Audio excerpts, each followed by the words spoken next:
Shri Ganesha Sharada Gurubhyo Namaha.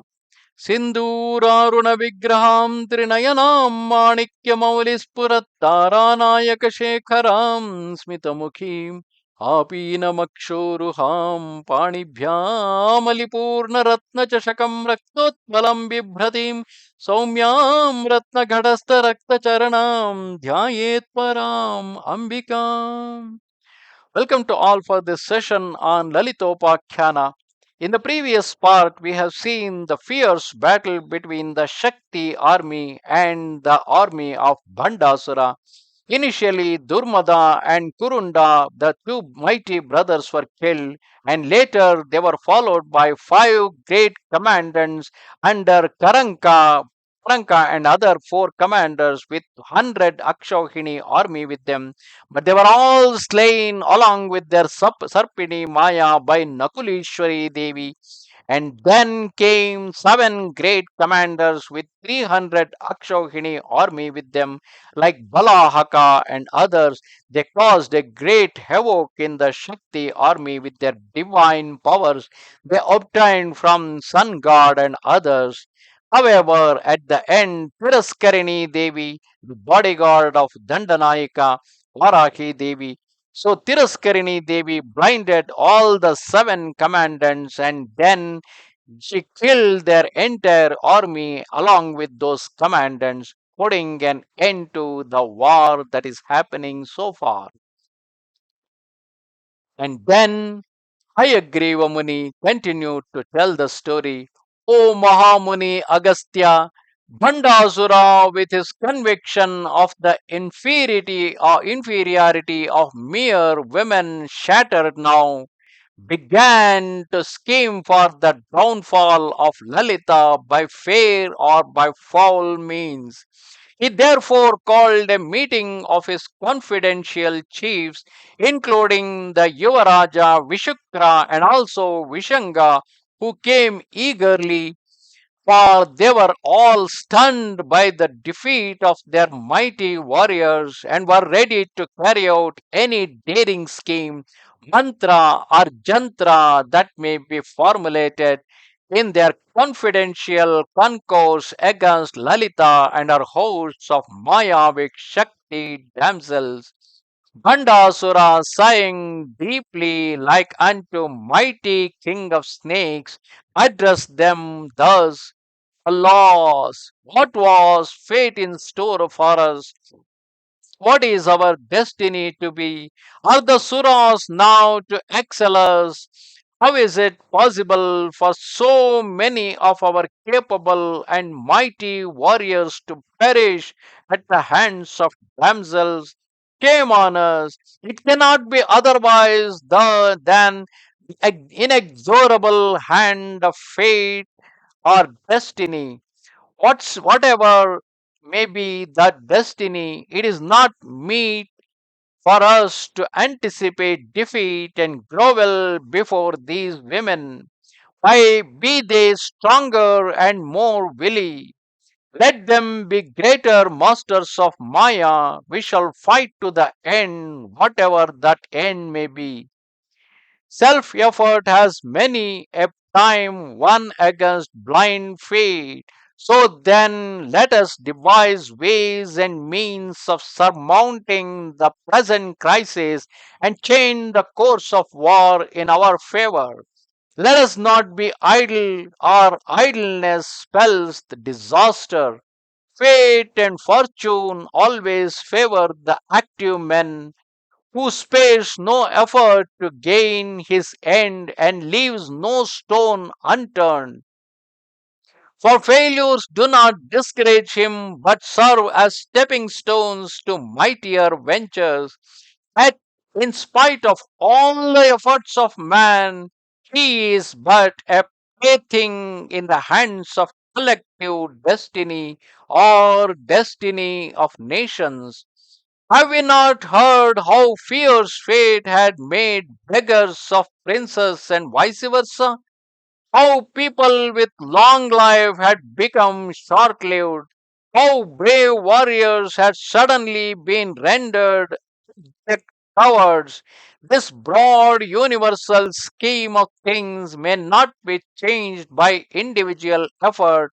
Nevertheless, without effort, he cannot but perish. Effort is needed even to be part of the scheme of things, knowing not what the end of a battle might turn out to be.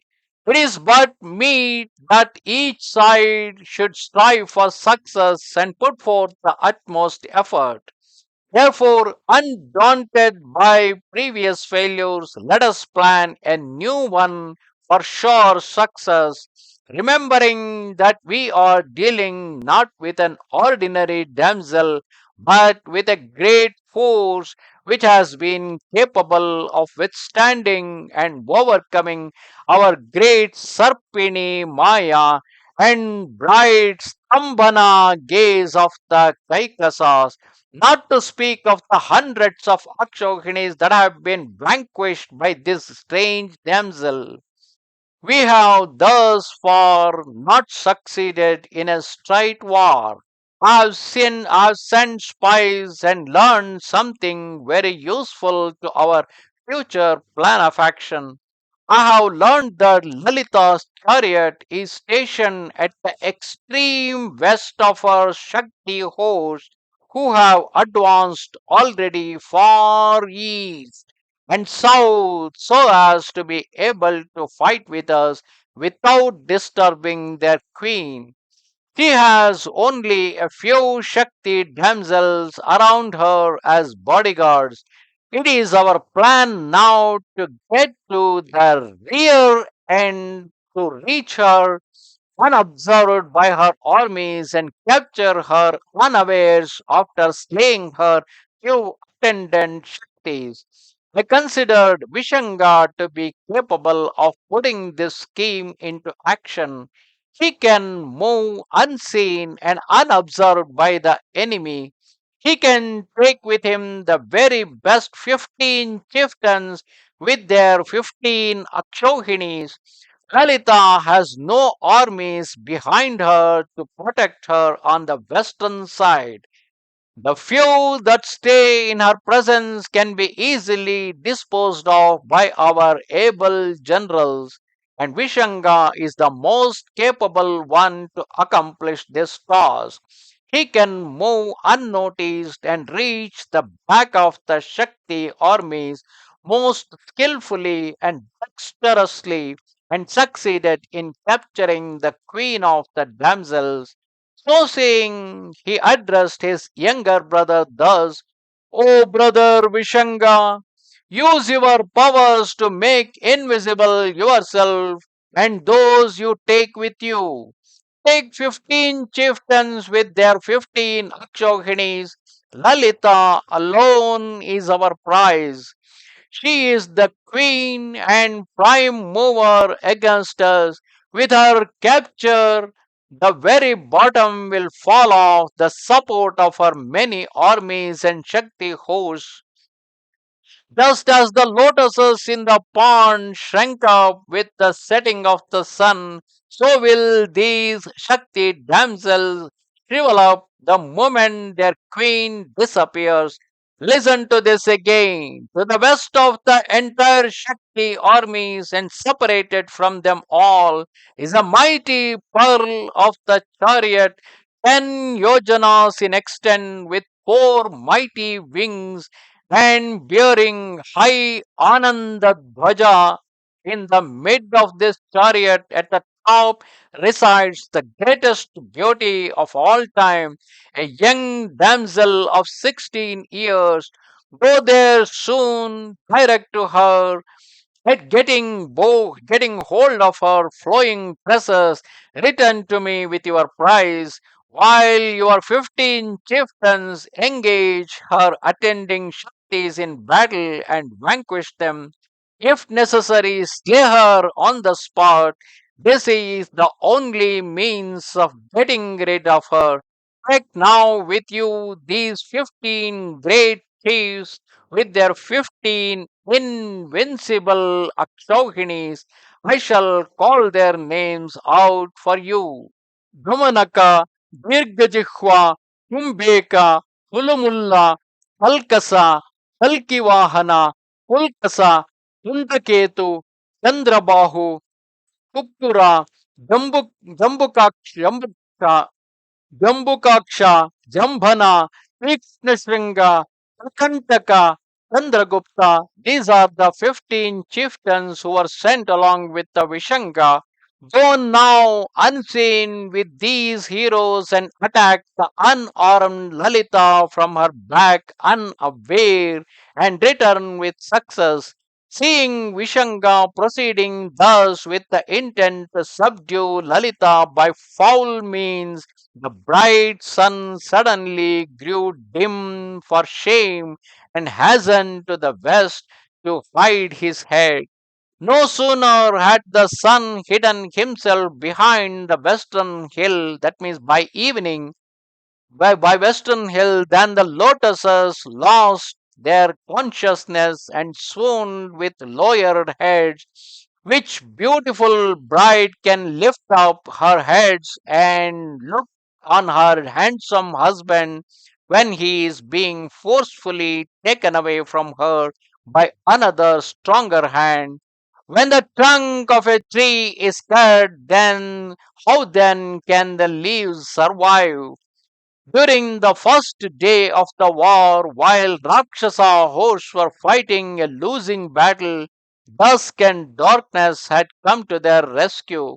With the resurgence of Tamas and Andhakara, the Danava host grew in valor and strength.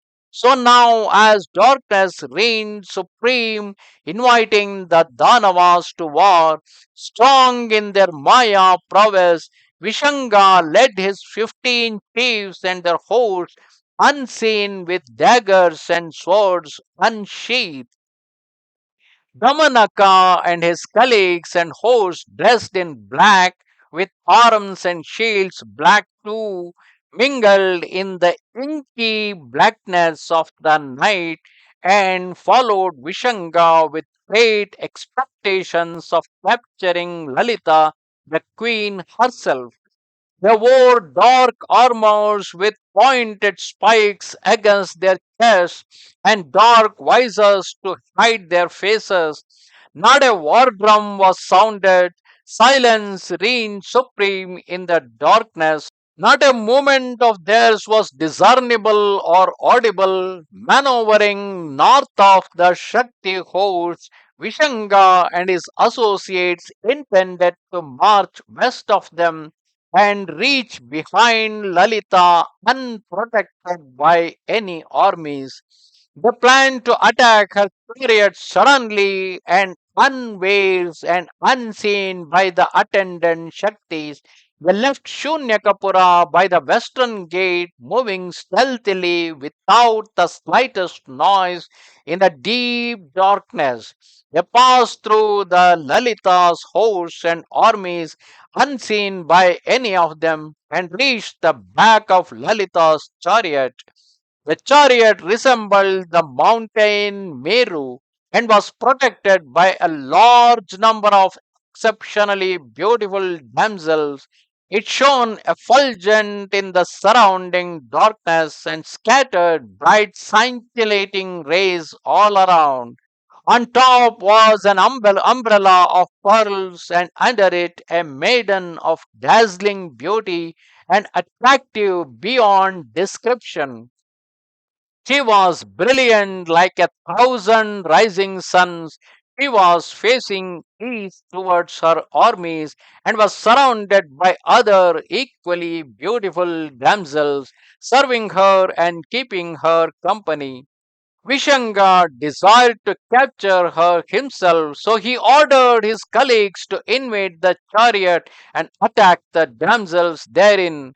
Having reached the back of the chariot and remaining unseen, they let fly sharp arrows and attacked Anima and other Siddhishaktis who were occupying the ninth or the bottommost tier of the Shree Chakra chariot.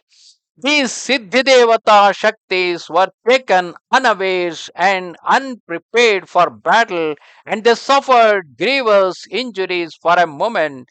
Soon, however, they armed themselves suitably, but as the foes were invisible, neither could they attack them nor protect themselves sufficiently well. Gradually, many yoginis occupying other higher 8 tiers also began to be injured by arrows, etc., from the invisible foes. They all brought this state of affairs to the notice of their queen Lalita on the topmost tier. Informed of the cruel trick played by the Danavas in starting this Adharmic venture at night of attacking unarmed and unprotected damsels while their armies and chieftains were far away, the yoginis looked upon what was happening in anger and arming themselves well let fly all types of weapons in all directions to wound the Rakshasas.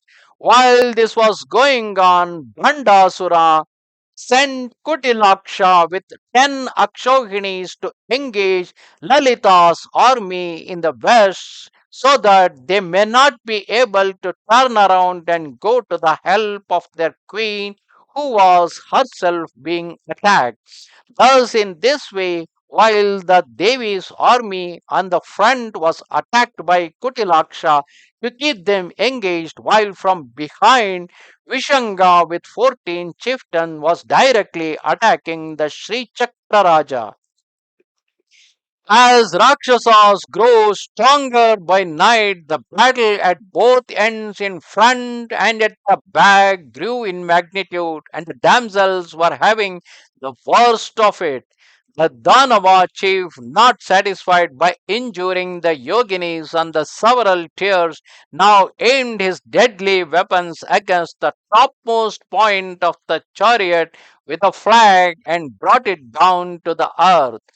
Beholding this act of Vishanga, Kameshwari and other Nitya Devatas were moved to great wrath and approaching Lalita Devi addressed her thus, Sri Devi, the Danavas observing that our Dandini Devi and Mantrini Devi were taken our armies far from us towards the east, seeing that we are unprotected on the western side, how they have come to attack us in the darkness at our backs, came to them. They were made themselves invisible along with their weapons and are injuring our yoginis with impunity.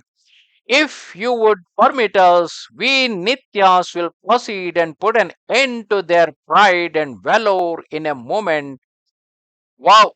Vanhivasini and Jwalamalini alone should be sufficient to put an end to them all. With your permission, we shall instantly slay them and teach these Danavas a lesson that Adharmic war never pays. Permit us, Sri Devi. So saying, they made obeisance to Laliteshwari, who smiled at them in approval. Thus permitted by Lalita, the 15 Nitya Devis turned on to the Danavas. Mahakameshwari Nitya, holding a bow of the form of Kundali and with a face red with wrath at a dharmic attack on unarmed and unprotected damsels at night, shouted out thus to the foe. Listen, O sinful minded Danava, what manner of war is this? At mid of night, you become invisible through your Maya and attack unarmed damsels thus. Where is your courage? Where is your respect for the rules of war? Wait, I shall in a moment dispel your Maya and send you all to Yama's abode. Oh, you Duratma, your Maya cannot withstand mine. Be ready to receive the brunt of our arrows and weapons now. So saying, well armed Mahakameshwari Nitya Devi descended from the Shree Chakra chariot, followed by her other Nitya Devis. Immediately next to her were Bhagamalini, Jwalamalini, and Vanhivasini. As they approached the Danavas, the latter became bright and visible and overcome with the wrath, flung towards the Nitya damsels. The 15 Nitya Devis made a blood curdling noise resounding all around and charged towards the 15 Danava chieftains. There raged a terrible battle of weapons between the two pairs, and soon Dhamanaka was slain by Kameshi, Dirghajihwa by Bhagamalini, Umbleka by Nitlinna, Hudumalla by Bherunda, Pulkasa by Vanhivasini, Pulkasa by Shivaduti, Kalkivahana by Mahavajreshwari, Pundraketu by Tvaritambika, Chandrabahu by Kulasundari, Pukkura by Nitya, Jambukaksha by Neelapataka, Jambhana by Vijaya, Tikshna Shringa by Sarvamangala, Trikantaka by Jwalamalini, and Chandragupta by Chitra. No sooner had these 15 chieftains were slain than the rest of the armies began to scatter, but Vishanga, in that semi darkness, got them together again and waged war with the Nitya Devi for a period of an hour, but soon realized his inability to defeat or slay any of them. Kameshwari Nitya Devi took out her bow and let fly potent arrows and made Vishanga impotent and bereft of his generative organ. With that, Vishanga decided to flee and gathering whoever remained with him, retreated with all speed. As Vishanga was destined to be slain by Dandini Devi herself later, he now managed to escape with his life. It was now time for sunrise, and the fleeing Danavas were clearly visible in the growing light. The Nitya Devi allowed them to escape, but they said it was not fair to pursue and kill a retreating foe. Kameshi and other Nitya Devis, now successful, approached Lalitambika, taking with them all the damsels wounded by the sinful Danavas. Devi was pleased with them, and looking at them, she smiled on them with approval. And lo, the wounded became whole instantly, and all were happy again. Thus, in this part of the story, we have seen how the Bhandasura turned into an Adharmic way. He sent out Vishanga with 14 chieftains at the back of the Lalita's army, where Lalita's Shree Chakra Raja Ratha was standing alone with very few yoginis guarding that, while her entire army on the eastern end under Dandanayaka and Mantrini Devi, they were fighting Kutilaksha and his 20 Akshohini army. Thus, the Devi's army was attacked on either side, on the front by the Kutilaksha and the back by Vishanga. However, the Nitya Devis immediately intervened on the Vishanga's army, and they took Vanhivasini and Jwalamalini with them, and they raised a great brightness in the entire battlefield, and under their bright light, the army of Shakti could able to slain the army of Vishanga, and all his 14 chieftains were killed, and finally Vishanga retreated from the battlefield. Namaste Sharada Devi, Kashmir Puravasini, Twamaham Prarthaye Nityam, Vidya Danancha Dehime. Goodbye.